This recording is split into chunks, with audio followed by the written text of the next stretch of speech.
The bride collapsed at her own wedding when she discovered all her money had vanished. But what happened next will shock you forever. Before we dive into this shocking story, I want you to stay till the end, because the twist will leave you speechless. Also, let me know in the comments, have you ever been betrayed by someone you trusted the most? Now, let's uncover the truth.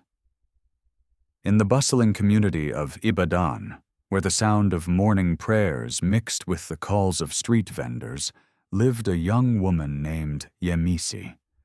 She was known throughout the neighborhood for her kindness, her bright smile, and most importantly, her incredible work ethic.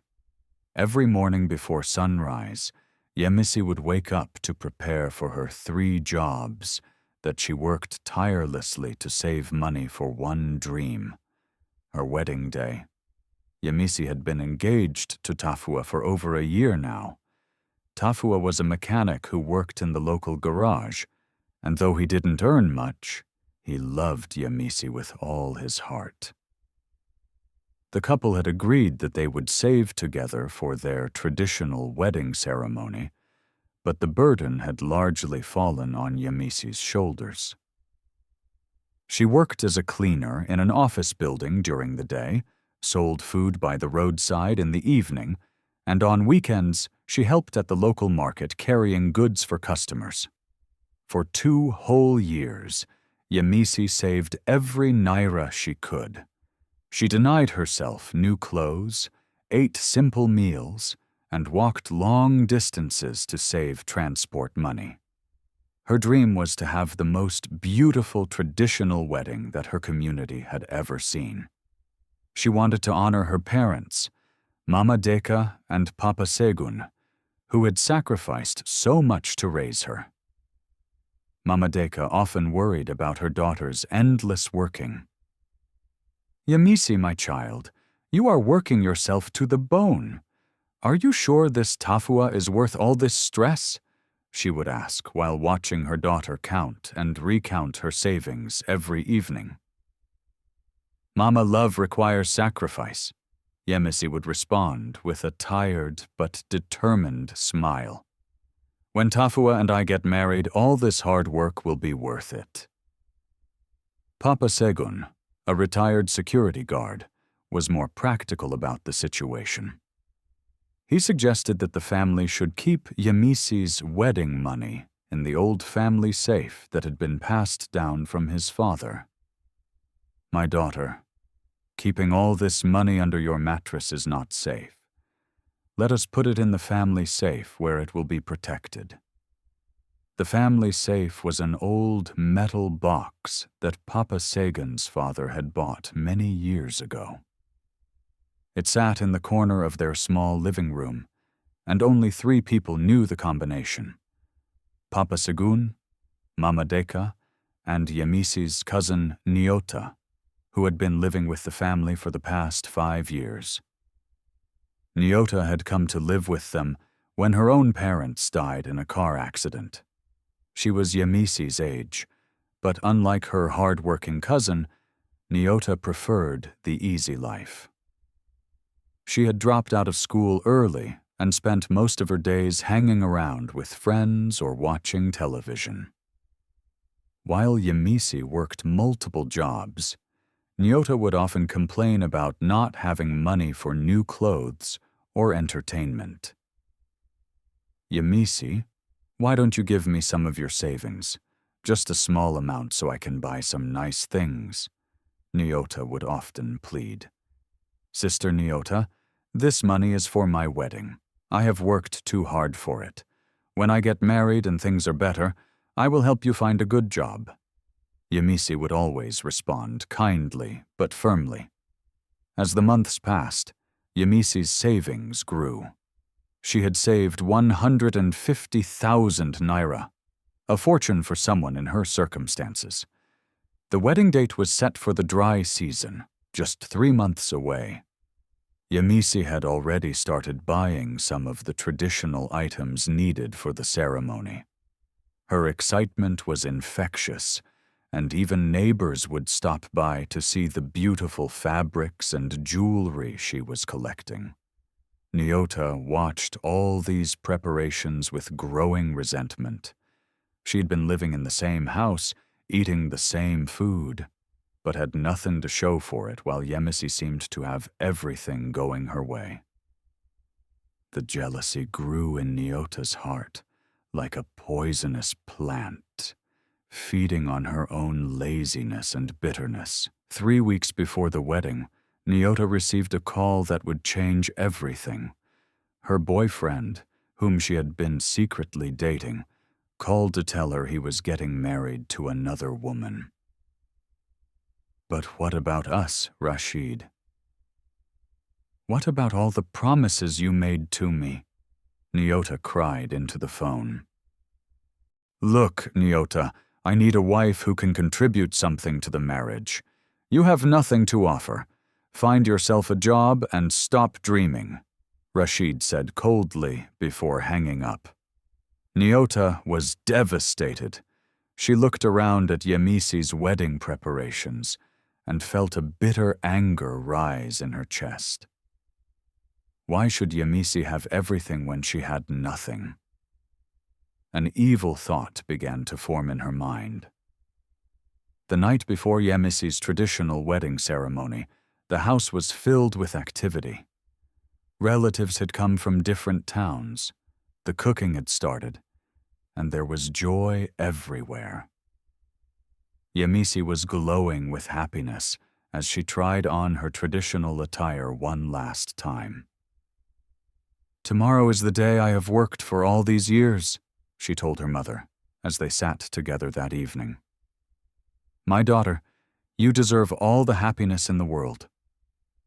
You have shown that hard work truly pays," Mama Decca replied, tears of joy in her eyes. That night, as everyone slept peacefully, Nyota quietly crept into the living room. She knew the combination to the safe because she had watched Papa Segun open it many times when he thought no one was looking. Her hands trembled as she turned the numbers. 2819, Papa Segun's birth year. The safe opened with a soft click. Inside, wrapped in an old cloth, was Yemisi's entire wedding fund, 150,000 naira in crisp notes. Nyota stared at the money for a long moment, her heart pounding. She thought about her humiliation with Rashid, about watching Yemisi get everything she wanted while she got nothing. With quick, guilty movements, Nyota took all the money and replaced it with old newspapers cut to the same size as the naira notes. She carefully wrapped the fake money in the same cloth and closed the safe. Then she quietly left the house and went to a friend's place where she had arranged to hide the money. The next morning arrived with great excitement. The compound was decorated with colorful fabrics. The drummers had arrived, and the aroma of jollof rice and fried plantain filled the air. Yemisi woke up with the biggest smile on her face. "Today is my day," she announced to everyone as the house bustled with activity. As was traditional, Yemisi needed to present her financial contribution to the ceremony to show that she was a responsible woman ready for marriage. This was usually done in front of the groom's family as a sign of respect and preparation. Around noon, when Tafua's family arrived with much fanfare, drummers, dancers, and relatives in their finest traditional attire, it was time for the ceremonial presentation of resources. Papa Segun proudly led Yemisi to the safe. "My daughter, bring out your savings so we can show Tafua's family that we have raised a responsible woman," Papa Segun said with pride as all eyes focused on them. Yemisi's hands trembled with excitement as she input the combination. The safe opened and she reached for the familiar cloth bundle. But as she unwrapped it in front of everyone, Her smile disappeared instantly. Instead of the crisp Nera notes she expected, old newspapers stared back at her. Yemisi's mind couldn't process what she was seeing. She looked again, her hands shaking violently. What is this?" she whispered, her voice barely audible. The crowd murmured in confusion. Tafua stepped closer, his face showing concern and confusion. Papa Segun grabbed the bundle and examined it himself, his face turning pale. "Where is the money, Yemisi?" "Where are your savings?" Mama Deka asked, her voice rising in panic. Yemisi felt the world spinning around her. 2 years of hard work, every sacrifice she had made, every dream she had nurtured, all gone. The weight of the realization hit her like a physical blow. Her vision blurred, her knees buckled, and she collapsed to the ground unconscious. Chaos erupted in the compound. Women screamed, men shouted, and Tafua knelt beside his bride, trying to wake her up. The wedding guests didn't know what to make of the situation. Some whispered that it was a bad omen. Others suggested that evil spirits were at work. Sister Hadiza, a church member who was attending the wedding, immediately began praying loudly. "Devil, you will not succeed. This marriage is blessed by God." But Elder Bashir, the wise old man of the community, studied the situation with keen eyes. He had seen many things in his 70 years of life, and something about this situation didn't sit right with him. When Yemisi finally regained consciousness, she was surrounded by worried faces. The first thing she did was reach for the bundle of fake money again, hoping it had all been a terrible dream. But the newspapers were still there, mocking her. "My money, my wedding money, it's gone," she sobbed, her heart breaking audibly in her voice. Tafua held her close, his own face showing confusion and pain. "Yemisi, don't worry. We will find out what happened. The wedding can wait." But damage had already been done. Tafua's family members were whispering among themselves. Some were sympathetic, but others were suspicious.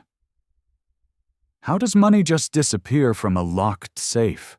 asked Tafua's aunt loudly. "Maybe this girl was lying about having savings in the first place. Or maybe she spent the money on something else and is now pretending it was stolen," added another relative. These accusations cut Yemisi deeper than the loss of money itself. Her reputation, which she had built through years of hard work and good character, was being questioned in front of the entire community. Papa Segun was furious and confused. Only 3 people knew the combination to this safe: myself, my wife, and Nyota. None of us would steal from Yemisi. At the mention of Nyota's name, Elder Bashir's eyes sharpened. He had been watching everyone's reactions carefully, and he noticed something that others missed. "Where is Nyota?" Elder Bashir asked quietly. Everyone looked around, and for the first time, they realized that Nyota was nowhere to be found. She had been present in the morning when the preparations were ongoing, but had mysteriously disappeared when the safe was opened. "She said she was going to buy something from the market," Mama Deka said, but her voice carried a note of uncertainty. Elder Bashir nodded slowly. His experienced mind was already putting pieces together, but he needed to be sure before making any accusations. Meanwhile, Yemisi was inconsolable. 2 years of my life, every sacrifice I made. How will I face Tafua's family? How will I face anyone?" she cried. Uncle Kwasi, Papa Segun's brother who had come for the wedding, tried to comfort her. "My child, material things can be replaced. What matters is that you and Tafua love each other." But Yemisi felt like her world had crumbled. The wedding was postponed indefinitely, and the guests slowly began to leave, many of them shaking their heads and whispering speculations about what really happened. That evening, as the house fell into a sorrowful silence, Elder Bashir approached Papa Segun privately. "My friend, I have seen many strange things in my life, but money does not just grow legs and walk away from a locked safe," he said thoughtfully. "What are you suggesting, Elder?" Papa Segun asked, though deep down he was beginning to have his own suspicions. "I am suggesting that we need to ask some difficult questions. When did Nyota last have access to the safe? Has she been acting differently lately? And most importantly, where is she now?" These questions hung in the air like a dark cloud. Papa Segun didn't want to believe that someone from his own family could do such a thing, but the evidence was pointing in an uncomfortable direction. As night fell, Nyota still hadn't returned home. Mama Deka tried calling her phone, but it was switched off. The family sat in their living room, staring at the empty safe, each lost in their own thoughts. Yemisi lay on her bed, staring at the ceiling with swollen eyes. Tafua sat beside her, holding her hand. "Yemisi, I want you to know that this doesn't change how I feel about you. We can have a simple wedding. What matters is that we love each other," he said softly. But Yemisi felt embarrassed and defeated. "Tafua, your family thinks I'm a liar. They think I never had the money in the first place. How can we start our marriage with this cloud over us? Then we will prove them wrong. We will find out what really happened," Tafua said with determination. The next morning, Elder Bashir returned to the house with a proposal. "I suggest we conduct a proper investigation. If someone stole this money, we will find them. But we must be methodical about it." He gathered the family and asked detailed questions about the days leading up to the wedding. Who had access to the house? Who knew about the money? Who had been acting strangely? As they talked, a pattern began to emerge. Nyota had been particularly moody in recent weeks. She had been asking for money more frequently than usual, and she had been making mysterious phone calls, often stepping outside when her phone rang. "Now I remember," Mama Deka said suddenly.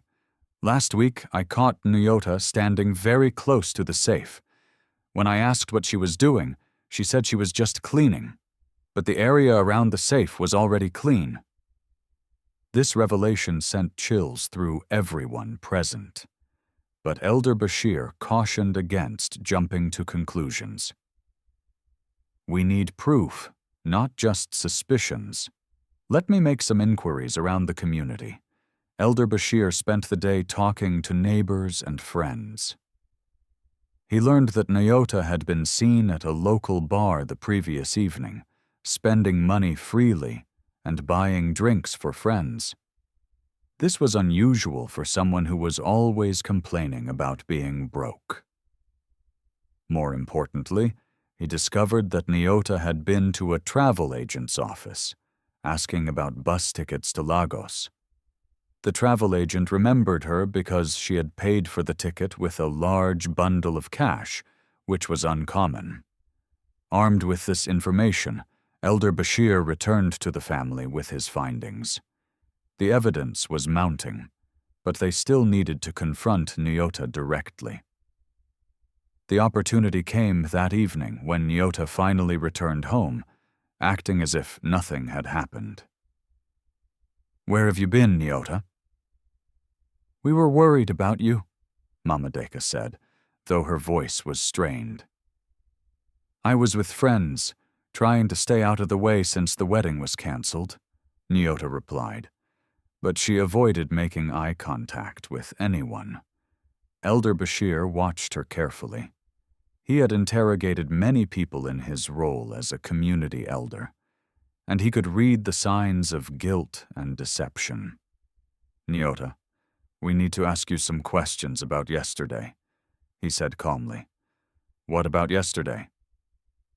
"I don't know anything about what happened," Nyota said quickly, perhaps too quickly. "No one said anything about what happened." "How do you know something happened?" Elder Bashir asked, his eyes never leaving her face. Nyota realized her mistake immediately. Her face flushed, and she began to stammer. I mean, everyone was talking about the wedding being cancelled." "Sit down, Nyota. We need to have a serious conversation," Papa Sagan said, his voice heavy with disappointment. Elder Bashir began his questioning methodically. He asked about her whereabouts the night before the wedding, about her recent activities, and about her financial situation. With each question, Nyota became more nervous and defensive. Her answers were inconsistent, and she kept contradicting herself. Finally, Elder Bashir delivered the crushing blow. "Nyota, we know you were at the travel agent yesterday. We know you paid for a bus ticket to Lagos with cash. We also know you were at the bar spending money freely. Where did this money come from?" Nyota's face went completely pale. She looked around the room at the faces of the family members who had taken her in and cared for her for 5 years. She saw the disappointment in Papa Segun's eyes, the hurt in Mama Deka's face, and the devastation in Yemisi's expression. For a moment, it seemed like she might continue to deny everything. But the weight of the evidence and the guilt she had been carrying finally overwhelmed her. I didn't mean for it to happen like this," she whispered, her voice breaking.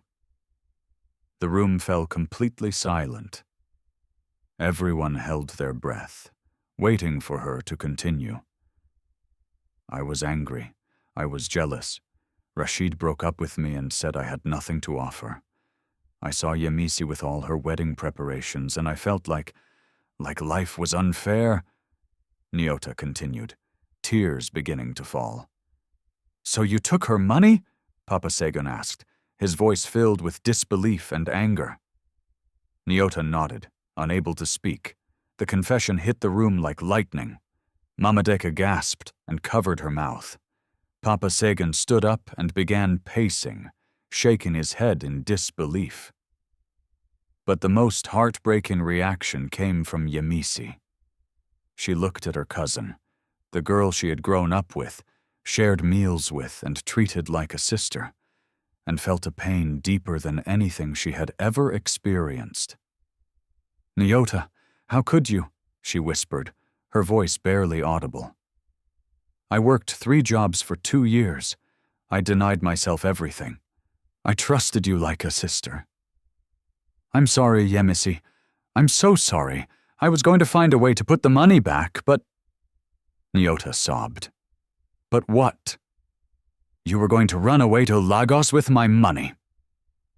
Yemisi's voice rose, filled with a mixture of pain and anger she had never felt before.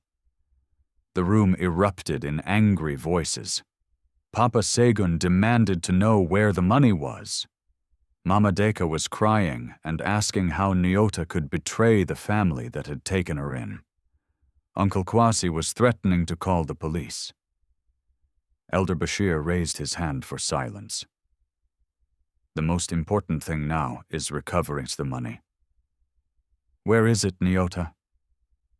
Through her tears, Nyota admitted that she had hidden most of the money at her friend's house, but had already spent about 20,000 naira on clothes, entertainment, and the bus ticket she had bought but not used. "Take us to this friend's house immediately," Elder Bashir commanded. The next few hours were a blur of activity. The family, led by Elder Bashir, went to retrieve the remaining money from Nyota's friend, who was shocked to learn what had happened. The friend immediately handed over the money, claiming she had no idea it was stolen. When they returned with the recovered funds, 130,000 naira, Yemisi felt a mix of relief and continued pain. The money was back, but something precious had been broken that could never be fully repaired. The family gathered once more in their living room, with the recovered money laid out on the table. Elder Bashir addressed the situation with the wisdom of his years. "Nyota, what you have done is not just theft. You have betrayed the trust of people who loved you and treated you as family. You have nearly destroyed your cousin's wedding and her reputation in the community." Nyota sat with her head in her hands, sobbing quietly. "However," Elder Bashir continued, "you have confessed your crime and helped recover the money. This shows that there is still some conscience left in you." Papa Sagan was struggling with his emotions. "Nyota, I don't know how to look at you anymore. We took you in when you had nowhere to go. We treated you like our own daughter." "I know, Uncle. I know I have disgraced myself and this family. I don't deserve your forgiveness," Nyota said through her tears. Mama Deka, despite her pain, showed the compassion of a mother. "Nyota, we are disappointed beyond words. But we also want to understand what drove you to this.